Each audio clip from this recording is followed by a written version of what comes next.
Beauty. It's a weird concept, isn't it? Most people say beauty is subjective. To some, it's about luck, perfect symmetry, while others just find beauty in the absolute chaos of a well-timed explosion. But in game dev, beauty is more than just a vibe. It's actually a psychological tool called aesthetic usability effect. Basically, if a game looks stunning, players are way more forgiving to the fact that it's buggy or soul-crushing nightmare. Beauty is a sugar that makes the pain taste like a masterpiece. So today I'm showing exactly how I made my game look like a dream, while playing like a total disaster. What you see in front of you was the original prototype. To me, it was a masterpiece of level design.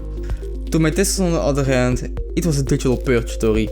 Turns out, people don't actually enjoy dying in a grey cube for 40 minutes straight. The problem with ugly games isn't just that they look bad, it's that they're impossible to test. Without an atmosphere, there's no direction. Without lighting, there's no mood. Without these, it just feels like a science project, and that is a very boring way to suffer. So, the time came to fix that.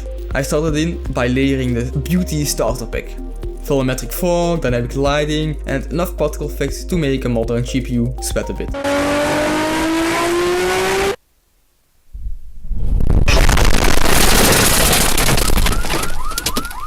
I swapped out the flat grey for materials that actually react to the light.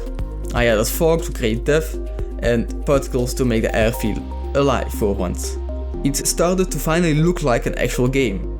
But this is where things got a little devious though. Now you see, most devs make the games beautiful to make them better. I made mine beautiful to make it a bit more dangerous. Now you see, I realized that pretty visuals are the ultimate distraction. I started hiding hazards in deep, moody shadows. I used gorgeous glowing lights to draw the player's eyes away from the saw blade spinning towards their face.